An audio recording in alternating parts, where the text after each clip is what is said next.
grande sœur ou je suis juste une fille de quelqu'un.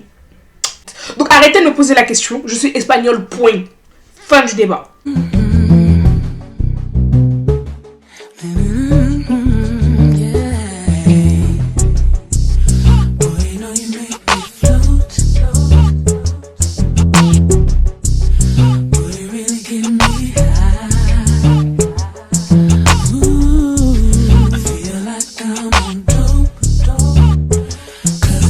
Salut les Dolcinelles, j'espère que vous allez bien. Aujourd'hui on se retrouve pour une nouvelle vidéo. Un peu logique sinon je serais pas là. Aujourd'hui la vidéo que je vais vous faire c'est une vidéo présentation où je vais littéralement me présenter, vous ouvrir mon cœur. Parce qu'en fait on est une famille et à chaque fois je pars, je reviens. Certaines personnes sont toujours fidèles en fait, d'autres non. Mais la plupart du temps, ceux qui aiment les vidéos, ma personnalité et ce que je propose, ils sont toujours là. Du coup ça me fait énormément, désolé j'ai un lapsus. Ça me fait énormément plaisir de revenir pour vous en fait. Et voilà. Donc, pourquoi je fais une vidéo de présentation après plus de 2 ans sur YouTube? Tout simplement parce que je me suis jamais vraiment présentée. Voilà, je pars, je viens, je fais la folle, on rigole. Mais on s'est jamais posé pour savoir c'est qui Dolcici en fait. Ceux qui me suivent en parenthèse, parce qu'ils me connaissent en privé, savent en vrai qui je suis. Mais s'il y a des personnes que je ne connais pas du tout et qui me suivent, ils ne savent pas en fait qui je suis. Et du coup, le but de cette vidéo, c'est de me présenter et de dire qui je suis, d'où je viens. Et voilà quoi. À l'aide de mon petit ordinateur, je vais répondre aux questions que je me suis moi-même auto-faites. Et on va pouvoir commencer.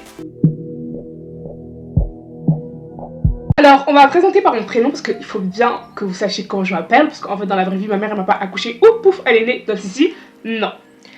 Dans la vraie vie, je m'appelle Cindy Lewe. Je me fais plus appeler Cindy, mais je m'appelle Cindy Lewe. Bon, c'est pas un nom collé, mais au jour d'aujourd'hui, je veux qu'on sache que je m'appelle Cindy Lewe et pas que Cindy en fait. Sur mon acte de naissance, sur mon papier, ma carte d'identité, il y a écrit Cindy Lewe, donc c'est Cindy Lewe.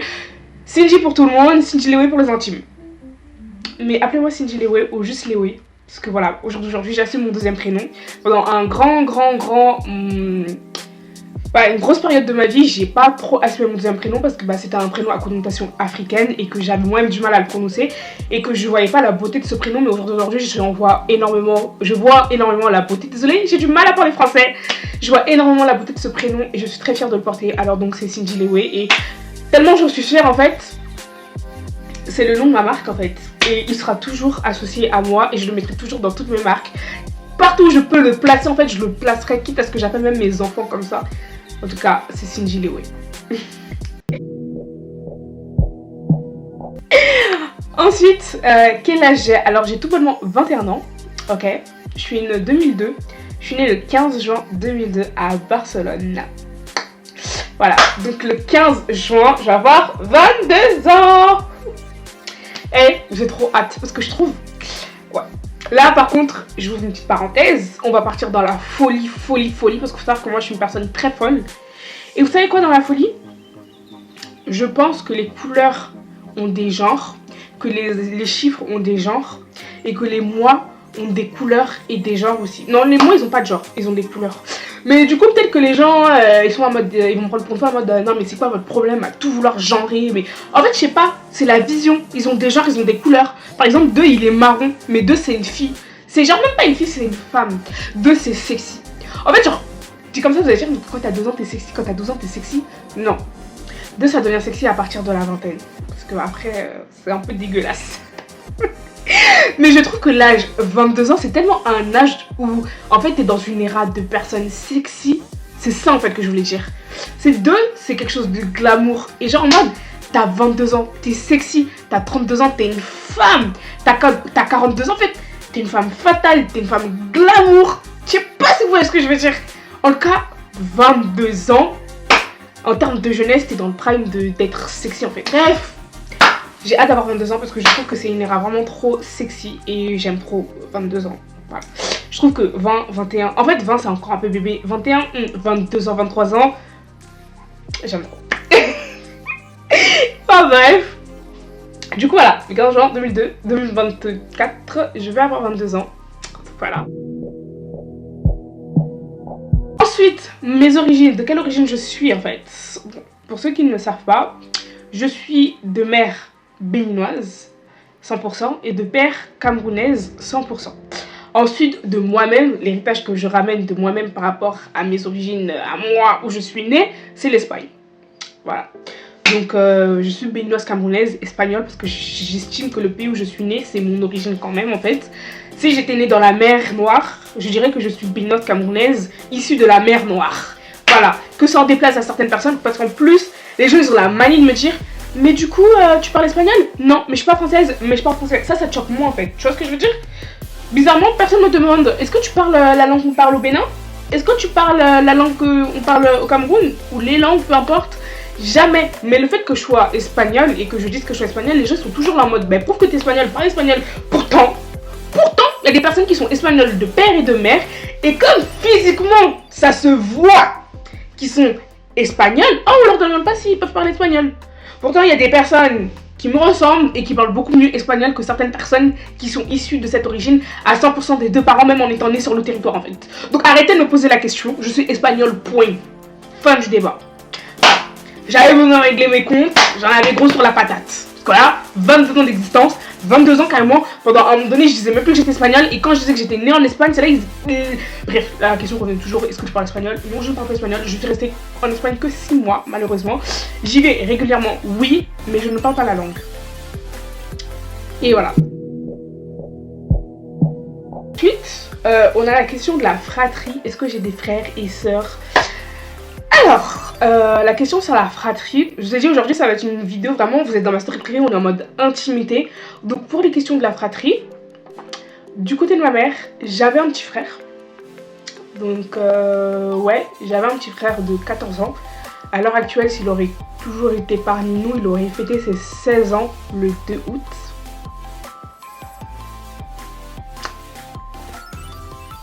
Ouf.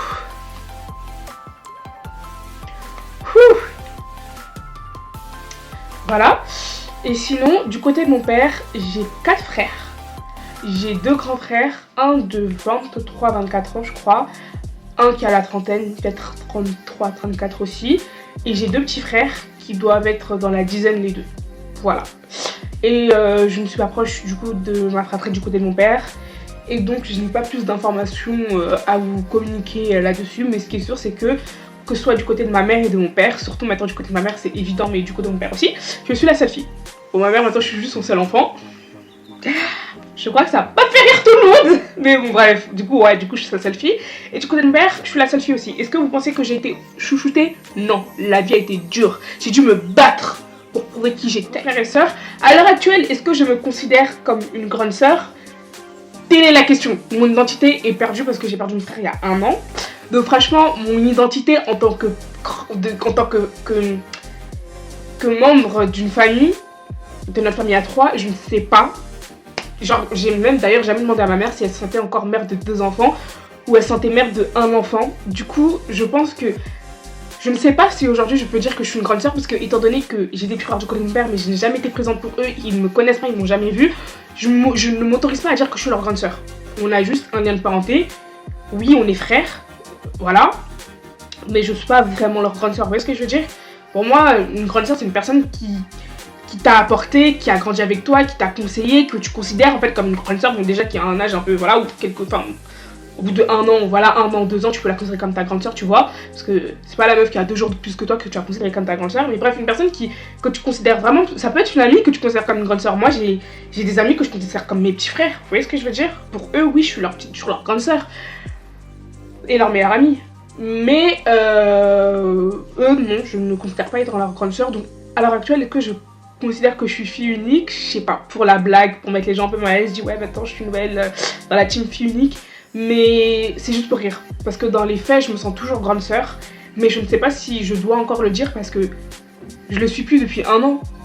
Mais je pense que j'aurai toujours cette âme de grande sœur, mais est-ce que... Ouah, c'est compliqué. Bref, de toute façon, c'est pas ce que vous m'avez demandé, mais j'avais besoin de me livrer un petit peu. J'avais besoin de le dire à haute voix. Est-ce que je suis une grande sœur ou je suis juste une fille de quelqu'un? I don't know. Enfin bref. Mon signe astrologique, étant donné que je suis née en juin, je suis Gémeaux, Gemini, Bon, par rapport à ça, est-ce que je crois en l'astrologie? Est-ce que je ne crois pas en l'astrologie? Est-ce que je suis pratiquante chrétienne, musulmane, juif, bouddhiste? Alors, faut savoir que moi, l'astrologie, j'y crois pas plus que ça. Parce que si on écoute ce qu'on dit sur les Gémeaux, on est infidèle, indécis, on est sournois, tout ça. Je pense que tous les êtres humains peuvent être ça. Il y a des gens, si tu écoutes leur signe astrologique, c'est les meilleurs, les plus fidèles, les plus droits. Mais quand tu regardes dans la réalité, tu vois bien qu'il y en a sur ce signe astrologique là, mais c'est des gros trompeurs. Après, vous allez me dire, ceux qui sont à fond dans l'astrologie, oui, mais c'est parce qu'il est ascendant Gémeaux et qu'il est un peu vierge, et puis ceci, cela, et puis sa mère elle est née en étant ascendant Capricorne, du coup ça a un peu impacté son storyline. Moi, je suis pas à fond dedans. Juste pour le style, quand on me demande, je dis je suis Gémeaux parce que je sais que c'est un signe qu'on déteste et je suis une personne formidable et je suis tombée que sur des personnes qui sont nées et qui sont censées être Gémeaux, qui ont été formidables. Du coup, j'adore dire que je suis Gémeaux. Mais est-ce que je me considère comme une personne Gémeaux? Est-ce que j'accorde une importance à ce signe? Pas plus que j'accorde le fait que le ciel est bleu en fait. Voilà. Donc, quand même, pour ceux qui sont curieux de savoir, oui, je suis Gémeaux. Ascendant, I don't know. Descendant, I don't know. Enfin bref. Ensuite, on va un peu parler de ce que je fais dans la vie. Qu'est-ce que je fais quand j'éteins ma caméra? Parce que pour faire la meuf, j'ai envie de faire youtubeuse, mais je suis jamais sur YouTube, faut que ma vie elle soit bien remplie. Donc je vais vous dire. Alors, en fait, je sais pas si on commence par ce que je fais actuellement ou ce que j'ai toujours voulu faire. Mais comme j'aime bien être une drama queen, on va remonter à il y a 10 ans. Donc il y a 10 ans, j'avais 10 ans. Non, j'avais pas 10 ans, je suis débile. Enfin, j'avais l'âge que j'avais. Donc, on remonte même il y a plus de 10 ans, hein. Il y a 11 ans, du coup. Je savais déjà ce que je voulais faire. Il faut savoir qu'à la base des bases, je ne faisais pas ce que je suis en train de faire actuellement.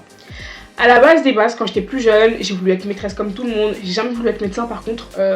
Non, j'ai voulu être maîtresse juste pour le principe de créer sur les gens et à l'heure actuelle j'aimerais toujours être professeur, mais par rapport à la filière que je fais en fait, j'aimerais au moins une fois dans peut-être 1 an ou 2 ans dans ma vie en fait enseigner la matière que j'étudiais en ce moment parce que j'aime trop. Et j'aime trop en fait une professeure et en plus la matière que je fais, je sais que je pourrais me permettre de crier parce que à l'ancienne je voulais être maîtresse des écoles, vous voyez, non pas maternelle, primaire parce que je veux bien créer dessus.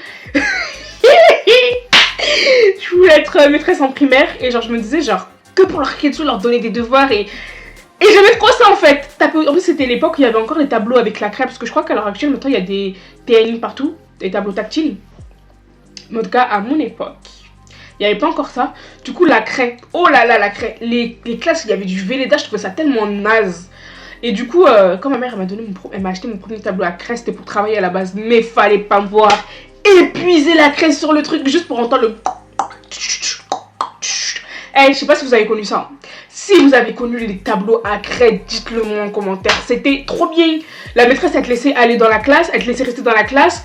On vidait tout son truc à craie. Et en plus, ils avaient des gros cartons de craie comme ça, plein de craie blanche ou plein de craie de couleur où on avait le droit aussi de jouer à la craie quand on était en récréation. Les gars, la vraie vie en fait. La vraie vie où il y avait des vrais papillons encore. Mais attends, où sont les papillons? Mais où sont les papillons? Non. Bref, on revient à l'histoire de base. J'aime trop partir en cacahuète. Du coup, il faut savoir que moi, j'ai toujours voulu être maîtresse. Ensuite, j'ai voulu être avocate.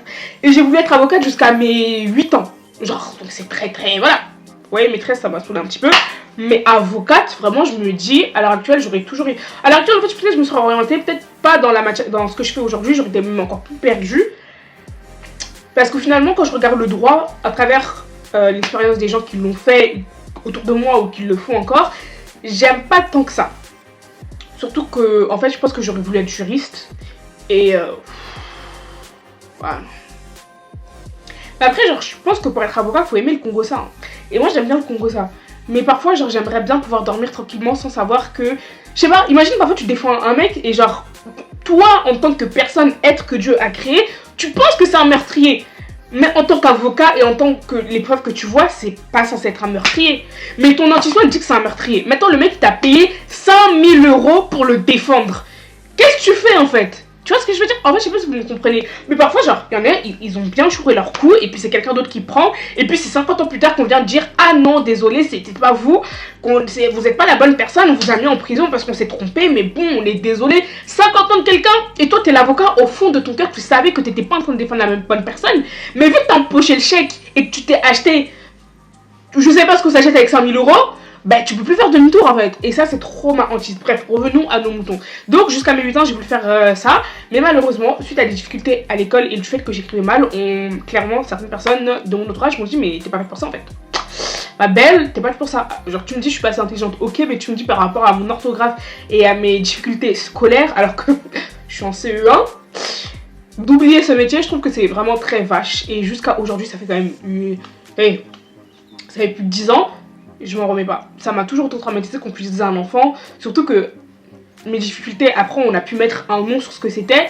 Je me dis mais il y a des personnes qui souffrent du même mot entre parenthèses que moi et ils font avocat en fait.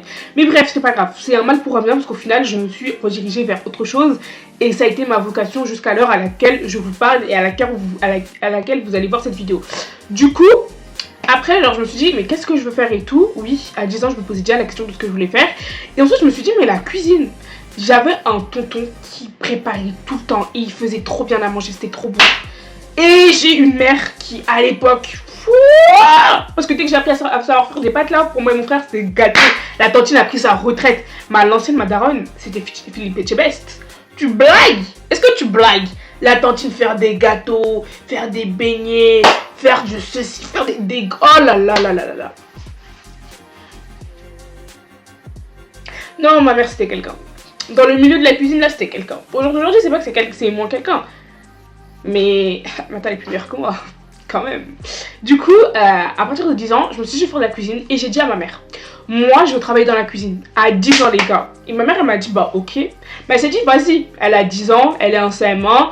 Qu'elle commence à faire ses dictées, ensuite on reverra. Genre, le savoir ce que tu veux faire, c'est dans... Allez, on a encore 8 ans devant nous, on va respirer, quoi. Du coup, ben... Comme je vous ai dit, j'avais des difficultés à l'école. Et c'était de la dyslexie, du coup, parce que je pense que certaines personnes ont peut-être dû deviner. Mais du coup, j'ai été diagnostiquée dyslexique. Donc, j'ai dû redoubler, parce que vraiment, moi, ma mère, elle l'avait déjà repéré depuis longtemps. Mais ils voulaient pas me faire redoubler dans notre ancienne ville, donc on a déménagé, pas pour ça, pour d'autres raisons plus personnelles. Et là où j'ai redoublé, ils nous ont directement pris en charge. C'est pour ça la ville où laquelle j'habite en fait, hormis le fait que aux yeux des gens elle a été ghetto, moi elle m'a apporté tellement, genre tellement, et je la remercie parce que tous mes choix de vie en fait, elles ont été basées par un corps enseignant qui a été incroyable avec moi. Genre de ma primaire jusqu'à ce que je puisse partir au lycée, bah, dans une autre ville où là-bas aussi le corps enseignant était incroyable. Bref. Donc de là, j'ai redoublé mon deuxième CM1. Alors j'ai redoublé mon premier CM1, ça s'est bien passé, voilà, c'était bien. Je suis passée en CM2, je suis passée en 6ème et je voulais toujours faire la même chose. Toujours dans la cuisine. Donc faut savoir qu'en 6ème, moi j'étais une cancre. Tout le monde disait mais je comprends pas, la 6ème c'est comme le CM2, mais voilà, tu révises juste. C'est faux, c'était pas comme le CM2, c'était dur, ok? C'était dur pour moi. Je voyais toujours l'orthophonisme, mais c'était dur. Donc moi en fait ça me frustrait tellement quand j'entendais les gens dire mais moi je comprends pas, mais la 6ème en fait les 2 premiers trimestres pardon, c'est comme le CM2, c'est trop facile et tout, c'est des révisions. Après c'est vrai que quand tu passes au 3e trimestre, on commence à apprendre des choses qu'on va apprendre en 5ème, tout ça, c'est faux. Je ne sais pas qui vous a dit ça mais c'est faux, je sais pas pourquoi vous pensez que c'est vrai parce que c'est faux. Du coup, ce qui s'est passé, c'est que moi j'ai continué en étant une cancre, en faisant aucun effort parce que la vie est dure. Et comme la vie est une pétasse et que c'est sa faute, je ne vais pas bosser. Donc de là je suis passée en 5ème. Et puis en fait je me suis dit, mais qu'est-ce que je vais faire de ma vie en fait? Et là un jour, je crois que j'étais en 5ème, ouais. Je sais pas si c'était en 5ème ou en 4ème. Non, j'étais en 5ème et il y a des gens qui sont venus nous parler en fait de la 3ème prépa pro. Et là je me suis dit, intéressant. Et ils ont expliqué qu'en fait leur 3ème, ils la faisaient dans un lycée. Et là il fallait savoir qu'il y avait déjà des gens qui étaient partis. Et à l'époque, si tu voulais aller en 3ème prépa pro, c'était juste parce que tu voulais aller dans un lycée et tu voulais frimer. Sauf que moi Cindy, moi depuis que ma mère m'a mis au monde, j'ai toujours su ce que je voulais faire en fait. Moi tu vas pas me dire c'est Pierre Paul Jacques qui m'influence sur mon avenir. Impossible. Sur ma coupe de cheveux, même sur mes cheveux tu m'influences pas. Tu peux pouvez me dire sur ma façon de m'habiller, peut-être, ma façon de parler, pourquoi pas, mais ma façon de me coiffer et mon avenir, toi tu blagues.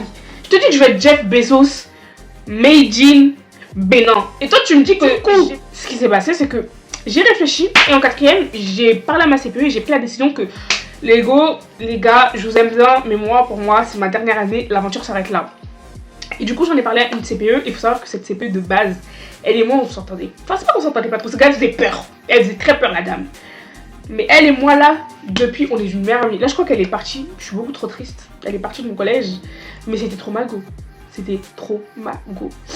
Du coup, genre, on en a parlé, elle m'a aidé à faire les démarches et tout, patati patata, j'en ai parlé à ma mère. Ma mère, elle s'est dit, bon, ok.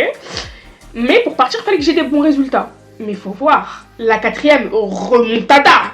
Mes meilleures années de collège, c'était la quatrième et la troisième. Parce que c'est les seules années où j'ai eu les meilleures notes en fait. Et encore quatrième, ça va. Mais troisième, pfiou, mon temps flèche, je crois, ma mère, elle était choc-barre. Ma mère, elle était choc-barre. Et elle m'a sous-estimé encore après. Hein. Elle pensait même pas que j'allais avoir mon brevet. Elle m'a sous-estimé. Puis j'ai eu mon brevet avec mention. Pitié. Mais enfin bref, j'ai décidé de partir en troisième prépa pro. En allant en troisième prépa pro, moi, je m'attendais directement à commencer à faire de la... Désolée, mais ça s'est coupé. En fait, vous savez que ça faisait 40 minutes que je parlais dans le vide. Parce que mon flash, il n'est pas activé. Et quand genre, là, les vidéos, elles se coupent, au moins mon flash, il est activé. Donc je peux savoir que là, la vidéo, elle s'est coupée. Mais c'est pas grave. De toute façon, en plus, je trouvais que je parlais trop, que ça allait être trop chiant au montage. Mais bon. Il faut savoir que quand je suis rentrée en troisième prépa pro, j'avais des attentes. J'avais beaucoup d'attentes parce que je me disais, est-ce que je vais faire de la cuisine? Alors, pas du tout. Mais ça m'a préparé à des matières pro et ça m'a préparé au monde professionnel. Donc j'ai su faire un CV, une lettre de motivation, comment faire pour chercher un stage, savoir comment passer des appels téléphoniques, comment préparer un entretien, tout ça. J'ai carrément une matière qui était de la pro en fait, une matière professionnelle. Donc voilà, j'ai été très contente, j'ai eu un cursus scolaire incroyable, enfin... une troisième incroyable, j'ai eu mon brevet, on passe au lycée. Eh, je vous promets, ça me saoule de tout répéter. Mais du coup, en fait, c'est un peu au lycée que ça s'est gâté parce que j'ai toujours plus ou moins su que ce que je voulais faire. Mais j'ai eu tellement d'embûches qui ont fait que j'ai douté de moi, je ne savais plus ce que je voulais faire, enfin, j'étais un peu perdue. Mais on va partir du principe que quand je suis arrivée en seconde, je savais toujours encore ce que je voulais faire. Mais ce qui s'est passé, c'est que, en fait, j'ai pas été prise en cuisine, donc ça m'a déjà... Mais je me suis pas non plus démoralisée. Je me suis dit en fait pour leur prouver et aussi parce que mes professeurs m'ont dit que peut-être que si je travaillais mieux, je me suis dit il n'y a pas de peut-être. Peut-être c'est qui? Moi je connais pas peut-être. Ici c'est sûr. Ça fait 10 ans que je sais ce que... Enfin, ça fait 6 ans que je sais ce que je veux faire. C'est pas toi tu vas débarquer d'une part, tu vas me dire oui peut-être que tu vas me prendre. Est-ce que vous avez le choix? Là je vous laisse un peu blaguer avec mon avenir. Mais moi je sais déjà ce que je veux faire en fait. Vous comprenez pas? On a un projet, on avance. On recule pas, on avance. Donc ce qui s'est passé c'est que j'ai assuré ma seconde en fait. J'ai bossé, j'ai travaillé, mes stages incroyables, ils se sont bien passés, j'ai jamais eu de note en dessous de je crois même 13. J'ai bossé. Et ce qui s'est passé c'est que j'ai dit à ma mère en fait il s'agit pas que de bosser. Là ils pensent qu'ils peuvent me blaguer en me disant oui c'est vrai que t'as bien travaillé, on a vu tes efforts mais il n'y a pas de mais. Je passerai pas ces exercices parce que faut savoir qu'en troisième, en professionnel on a deux diplômes. Un diplôme qui est l'équivalent d'un CAP et un autre diplôme qui est le bac. Et en première, tu passes un diplôme. J'ai dit non. Oui, j'ai bossé, mais après les notions, tout ça, 20 accords, mais 20, non, je veux pas, enfin, je comprends. Mais, donc, j'ai dit à ma mère, moi j'ai bossé, j'ai fait ma part du contrat. Maintenant, toi, tu rentres en jeu. Tu vas me faire une lettre, et dans cette lettre, tu vas bien expliquer que tu veux que je passe en première cuisine. Pitié. Il faut savoir qu'en plus j'avais énormément de chance parce que j'étais pas la seule qui voulait aller en cuisine, donc bon on avait énormément de chance. Il y avait des places en cuisine qui s'étaient libérées parce qu'il y en a qui avaient démissionné, changé d'école, bref, c'est pas notre histoire. Mais ce qui est sûr c'est que moi Cindy j'allais pouvoir avoir ma place. Donc ce qui s'est passé c'est que les places se sont libérées et j'ai pu aller en cuisine. Et j'ai fait une première de cuisine, sauf que en fait comme le destin aime s'acharner sur ma personne pour que j'ai une storytelling incroyable, bien larmoyante, il y a eu le Covid. Il y a eu le Covid et ce qui a fait que j'ai passé une bonne année une bonne partie de ma scolarité chez moi. Ça m'a mis un coup au moral parce que déjà il faut savoir qu'avant que le Covid arrive, il y avait le mois de décembre. Et j'étais en stage dans une grosse brigade dans l'hôtel Pullman. je dirais pas lequel, c'était un des hôtels Pullman, et j'ai pas du tout kiffé mon stage. Alors là, non. En fait, tous les stages que j'ai pu faire, je me suis sentie utile. Même mes stages en troisième, c'était des stages d'observation, je me suis sentie utile. J'ai bossé, j'ai contribué en fait.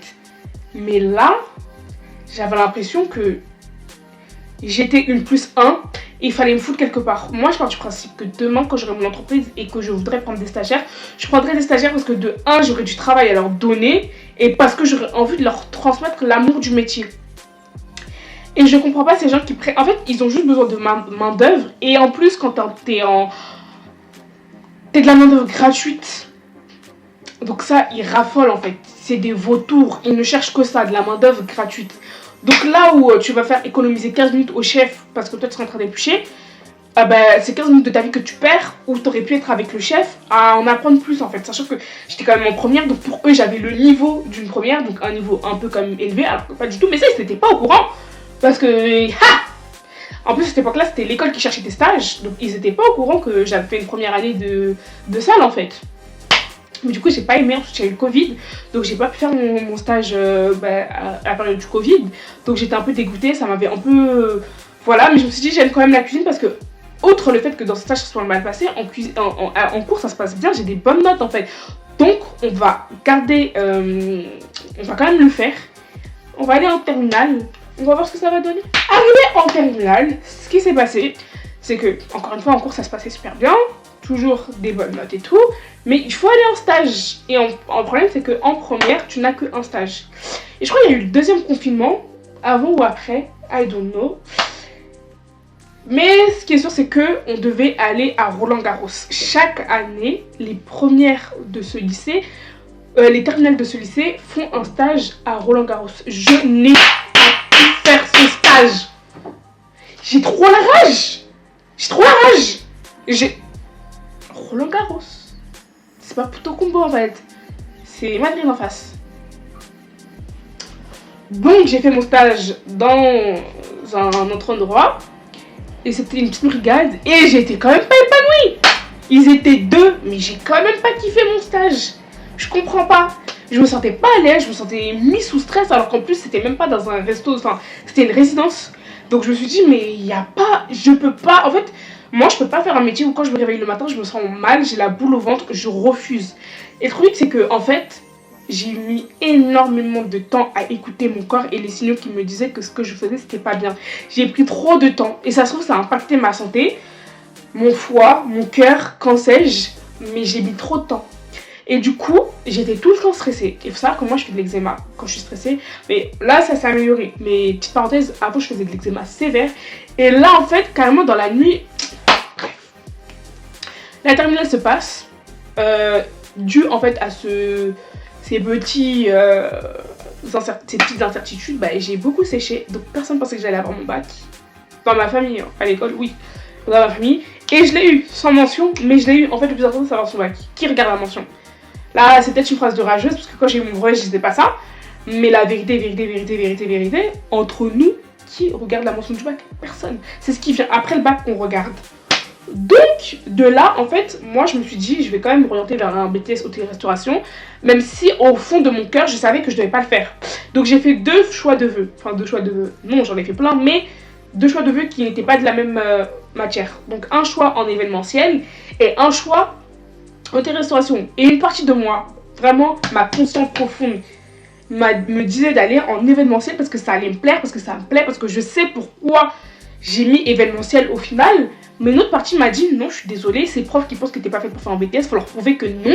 Il y a des profs qui pensaient que tu devais faire un CAP, que le bac c'était pas pour toi, tu as eu ton bac, qui m'a belle, prouve. Sauf que en fait, au bout d'un moment, c'est ta vie. Et ta vie, ça peut pas être que tout le temps prouver aux gens qu'ils ont tort en fait. Tu vois ce que je veux dire ?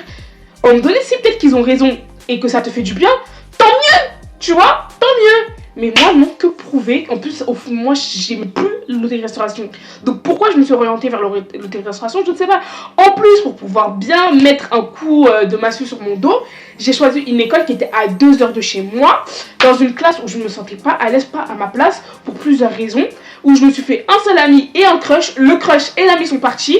Je n'avais plus aucune raison d'aller à l'école. Je me suis renfermée sur moi-même. J'ai plus parlé à ma famille. J'ai plus parlé à mes amis. Et j'ai totalement arrêté d'aller en cours. En fait, j'ai abandonné l'école. Et de toute ma vie, de tout ce que je viens de vous raconter, j'aurais jamais cru qu'un jour, j'aurais pu arrêter d'aller à l'école. Et avant que je le dise à ma mère, mais il n'y a pas de avant en fait, je l'ai jamais dit à ma mère. C'est l'école qui m'a envoyé un courrier pour dire, écoutez, là, ils vont passer les examens. Votre fille, on l'a pas vue depuis janvier. Donc, en fait, bye bye. Quand ma mère, elle a vu ça, en fait, je pensais qu'elle allait m'égorger, mais non. Elle m'a assis, elle m'a dit, tu veux faire quoi du coup? Moi, en ce moment, ce qui trottait ma tête, c'était la communication. Donc, je me suis dit, vas-y, je balance la communication. Au moins, j'ai un truc à balancer. Parce que j'étais pas sûre de vouloir faire la communication. Mais c'était le seul choix que j'avais à proposer que je pouvais faire l'année après, en fait.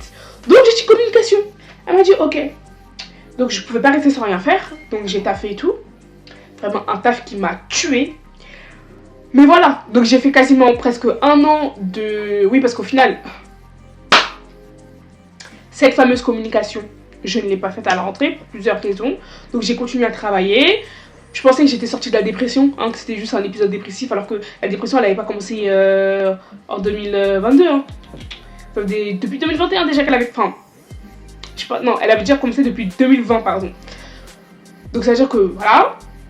Mais quand j'ai commencé à voir que la dépression était sévère, malgré, parce que au début j'étais dans le mal, après avoir quitté l'école et que l'école ait compris qu'elle voulait, on sait, voilà, et que ma mère était au courant, ça a été un point en moins. Et du coup je pensais que je me sentirais mieux, mais oui je me sens mieux parce que maintenant tout le monde est au courant, je peux souffler, mais je me sens pas mieux non plus quoi.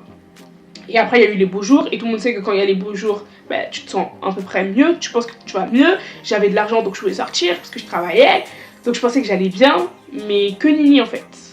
Parce que ensuite les mauvais jours sont arrivés, j'avais un peu moins d'argent mais j'avais quand même de l'argent, mais je me sentais pas plus heureuse que ça. Donc j'ai décidé de consulter pour ma dépression, patati patata. Je devais reprendre l'école, je ne l'ai pas fait, donc on s'est dit c'est pas grave, on va s'inscrire en février. Sachant qu'en plus j'avais même pas le niveau pour faire la formation que je voulais faire, donc je devais faire une mise à niveau. Et ça me saoulait de ouf. Donc arrivé en février, ben, je me suis inscrite pour faire la mise à niveau. La mise à niveau devait commencer. Je suis pas partie parce que mon frère est décédé. Et en plus je m'étais inscrite dans un autre chose, dans un atelier. Bah, je me suis inscrite sur Alba. Et bah, j'ai pas ni pu faire Alba, ni pu faire la mise à jour de communication. Donc là je me suis dit, Cindy, qu'est-ce qu'on fait? Parce que là les gens ils me laissaient respirer parce que mon frère était mort. Ils étaient pas trop sur mon dos, mais je commençais quand même à avoir des petits trucs en mode ouais, mais du coup tu vas faire quoi à la rentrée, tout patati patata. Je te conseillerais peut-être de faire ça, ça pourrait te plaire, patati patata. Moi j'étais en mode oui, bien sûr. Enfin, c'est tout le monde est là pour toi. C'est pas le moment d'envoyer les gens balader, de leur dire je suis un peu perdue, ça fait un an que je suis perdue. En plus je suis en dépression. Mon frère est mort, donc le niveau de dépression il est tellement à un niveau que voilà. Donc en fait vos conseils, non seulement c'est pas ça, non. Mais le truc c'est que la mort de mon frère a été d'une certaine partie bénéfique parce que ça m'a fait un électrochoc. Je me suis dit, il est mort, il peut pas faire ce qu'il aimait, alors qu'il s'est inscrit dans une filière qu'il aimait, une filière pro, grâce à moi, je sais pas, mais c'est moi qui lui ai dit de pas avoir peur d'aller dans une filière pro, parce que par exemple, j'avais pas le niveau pour faire la communication, mais j'ai dû faire une mise à niveau pour pouvoir, voilà, pouvoir faire de la communication. Et au final, enfin, j'aurais dû faire une mise à niveau, donc au final, peu importe la filière que tu vas choisir, il y a toujours une solution pour que tu puisses la faire même si tu n'as pas le niveau requis. Donc la pro en fait en soi, si tu pensais que c'était réellement ce que tu voulais faire et que après à 25 ans tu te rends compte que c'est pas ce que tu voulais faire, tu as le droit. Il n'y a aucun humain sur terre qui est sûr de ce qu'il veut faire en fait. Aucun. Donc voilà, je me suis inscrite pour faire la mention complémentaire. Et à l'heure actuelle où je vous parle, je fais la mention complémentaire. Et est-ce que ça me plaît? Mais bien sûr! Oui! Peut-être. Non, je vous jure, j'aime trop. Je suis épanouie dans ce que je fais. Je me réveille avec le sourire. Non, en fait, en plus, j'ai un emploi du temps incroyable. Je suis quasiment jamais à l'école parce que je suis toujours en stage. J'ai l'impression d'être en alternance. J'aime trop ma vie. J'aime trop ma vie. Enfin, elle est un peu triste parce qu'il manque une personne essentielle dans la série, un des personnages principaux. Tu vois ce que je veux te dire? Mais j'aime trop ma vie. J'aime trop ce que je fais, je suis très contente. Et devinez quoi? À la rentrée 2024, là, je suis censée faire de la communication. Est-ce que j'ai fait une mise à niveau? Non, j'ai juste pris un autre chemin. Et je suis revenue à la communication. Mais là, cette fois-ci, je fais pas de la communication sans faire de la communication. Je fais de la communication en événementiel. Mon choix du début, en fait. Mon choix de cœur. Mon ressenti, en fait. Est-ce que je me sens prête? Est-ce que je me sens oui? Je me sens bien comme il faut, en fait. Je suis très contente. Et pourtant... À l'heure actuelle, j'ai des amis qui, par exemple, sont en bac+3. d'autres qui sont en bac plus 4, d'autres qui sont en bac plus 5, qui n'ont jamais redoublé, mais j'en connais qui sont pas heureux de ce qu'ils font en fait. Peut-être qu'ils vont voir la vidéo et vont se dire, t'es sérieux Cindy? Mais oui, je suis désolée, mais là je m'adresse à des personnes en fait. Il y en a qui sont en bac plus 5 ou qui ont fait un sans faute et qui sont pas heureux de ce qu'ils font. Et moi en fait, je suis passée par tellement de montagnes russes, mais l'important c'est que je suis heureuse de ce que je fais en fait. Et ce qui va en choquer plus d'un, c'est que vous savez que je compte même pas faire carrière dans la filière que je fais. Parce que pour moi, les études en soi, c'est pas une fin, c'est pas un truc qui prédéfinit ta ligne de vie. Pour moi, c'est juste un truc qui te forme à faire le métier que tu veux faire plus tard. Et encore, ça t'apporte juste des éléments. Moi, je compte pas me lancer dans des études de bac plus 8, hein. Croyez pas. Et j'ai pas honte de le dire, je ne vais pas faire de longues études. J'ai pas envie, j'ai des projets.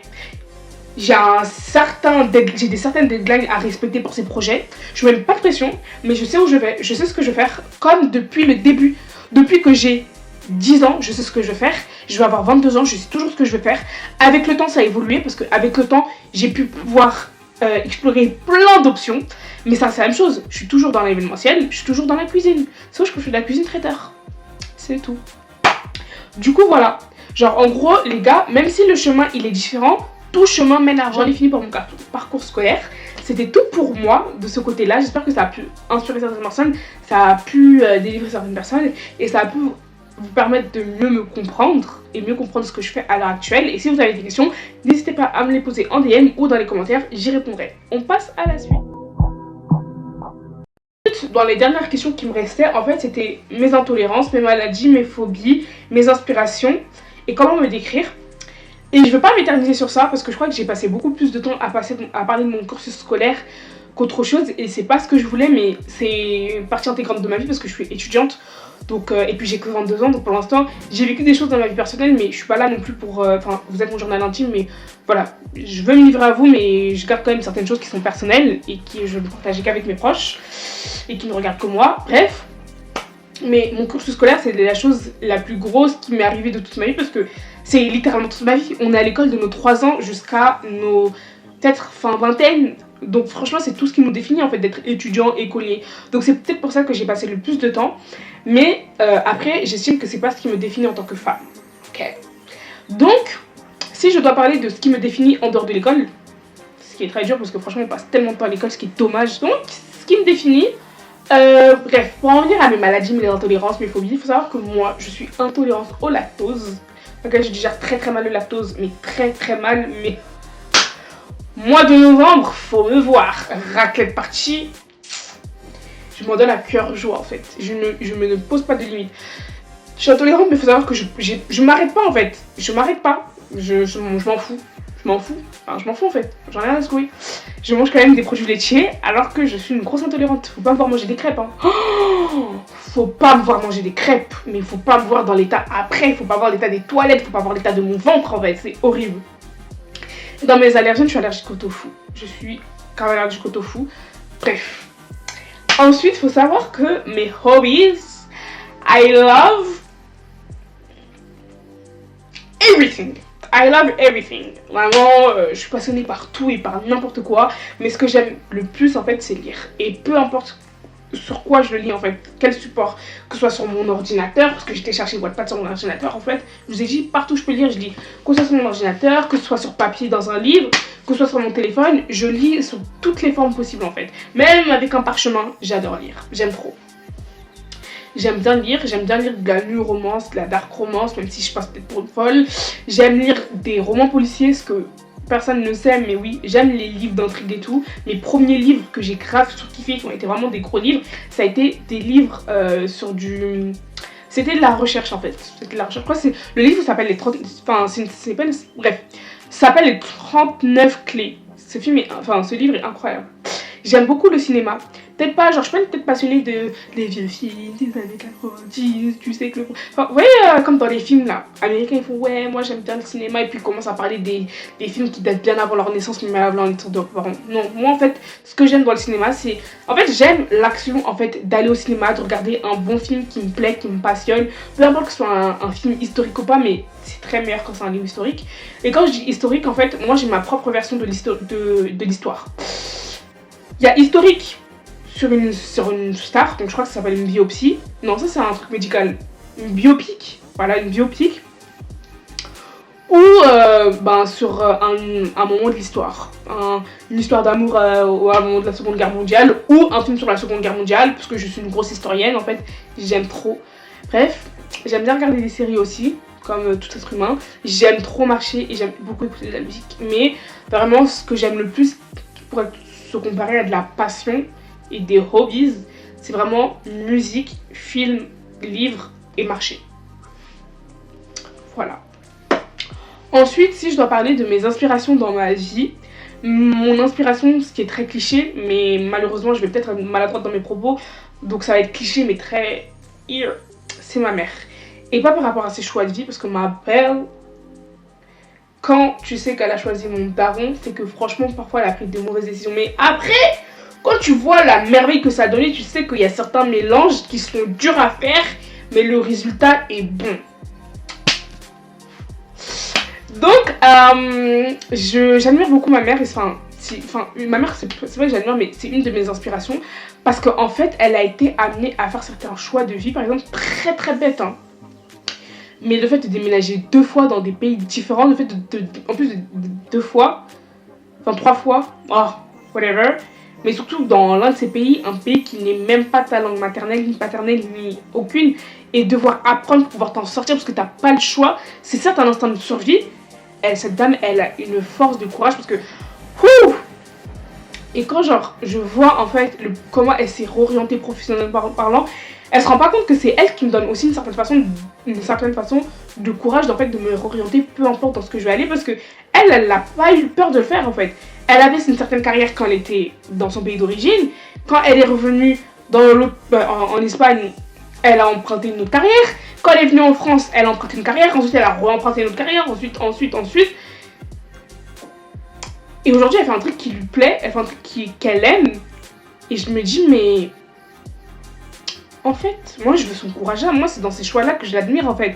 Et dans les épreuves qu'elle a dû traverser, personnellement, amoureusement parlant, familialement parlant, la perte d'un enfant, c'est pas rien. Quand même, vous voyez ce que je veux dire? Et en fait, pour la force qu'elle représente, même pas la force d'une mère, hein. La force, moi je vous parle en tant que femme. Faut savoir que moi, quand je vois une femme, je la vois autre comme la mère en fait. J'en ai rien à foutre que ce soit une mère. Une mère, ça veut rien dire, ok? C'est un titre qu'on donne à une personne qui sait bien s'occuper d'un enfant et qui lui apporte l'amour que cet enfant a besoin pour se construire. Basta. Moi, je parle de la femme, l'être humain qu'elle représente et l'être humain que ma mère représente. Outre le fait que ce soit ma mère, je me dis que ça aurait été une tante à moi, je l'aurais autant admirée que je l'admire aujourd'hui. Et du coup, c'est pour ça que c'est une inspiration pour moi et que je prendrais pas les mêmes... je prendrais pas les mêmes décisions qu'elle parce que, voilà, après, c'est une femme, c'est un être humain, il y a des red flags sur certains hommes que je vois et que j'ignore pas et qu'elle a fait pareil. Mais elle m'a aussi ouvert la voie pour pouvoir avoir des lunettes sur certains red flags aussi. Donc, je la remercie pour ça. Il y a aussi d'autres femmes qui sont par exemple des simples youtubeuses, comme Léna Situation. Vous allez me dire, mais c'est pas juste une simple youtubeuse. Mais moi, je l'ai connue en tant que simple youtubeuse. Aujourd'hui, c'est peut-être une star interplanétaire et que voilà, son contenu a fait que. Mais du petit contenu qu'elle a proposé au grand contenu qu'elle propose, moi, c'est de cette manière qu'elle. En fait, la détermination qu'elle a mis dans son contenu, peu importe ce que c'était, peu importe où ça partait, peut-être que ça. Waouh! Moi, j'admire ce côté-là en fait. J'admire ce côté-là de la personne et je suis en fait en admiration et en reconnaissance. Et je veux te plagier ma belle, je veux la même chose, je veux avoir ce même... genre YouTube, je sais que ça va pas être... voilà, mais c'est un de mes futurs business en fait. Et je veux pouvoir avoir cette même énergie de continuer, persévérer et de me dire que même si là je fais 50 vues, 10 vues, 15 vues, c'est pas grave. Un jour je ferai le triple de ça. Ou un jour, derrière mes 50 vues, il y aura un cas en fait. Et ce sera plus 50 vues, mais 50 000 vues en fait. Il faut que j'ai espoir, comme j'ai espoir en mes projets professionnels, en ça, et elle a eu espoir en ça, peut-être parce que c'est tout ce qu'elle a fait ou je sais pas, mais j'admire en fait, j'admire énormément ce côté, et voilà. Ensuite, il y a Viola Davis, parce que sa storyline, elle est juste incroyable, et surtout que, en fait, elle a son prime, et t'es mal âge, et vous allez me dire, mais le rapport, et moi, j'ai cette crainte de femme de me dire qu'un jour, j'arriverai à un âge où je serai plus intéressante pour certaines personnes, parce que j'ai un âge en fait. Et Viola Davis et Angela Bassett, rien que le physique en fait, black don't crack. Donc ça je m'en fais même pas parce que déjà là je suis maquillée comme une volée, donc oui je fais potentiellement mon âge, mais démaquillée je fais pas mon âge. Donc je me dis merci la génétique, merci le sport, je fais pas sport mais on va faire la marche, c'est du sport. Donc je dis déjà merci pour ça, l'alimentation, bref voilà. Mais moi en fait c'est leur impact, ce qu'elles représentent, outre d'être des femmes noires qui font jeunes pour leur âge, en fait leur métier et comment elles en sont arrivées là, c'est ça qui m'impressionne, ok? C'est ça qui m'impressionne et c'est ça qui me dit que, en fait, ta carrière, elle est pas définie à ton âge. Vous voyez ce que je veux dire?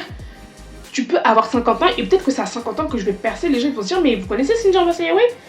Ben non, je la connais pas, bah écoute, ma belle, c'est une putain d'entrepreneuse, elle a fait ça, regarde sa chaîne YouTube, regarde son podcast, Théma son projet Intel, Théma en plus elle a un truc de traiteur et tout, moi je veux trop manger sa bouffe, ça a l'air bon et tout, petit pata, bref, peut-être que c'est à 50 ans que je vais percer, mais ça je m'en fais pas, parce que du moment que avant les 50 ans je vis bien, ça, ok, mais du coup c'est ça qu'elle me montre en fait, même l'autre là, j'ai oublié son nom, celle qui joue le rôle de Cookie Lion.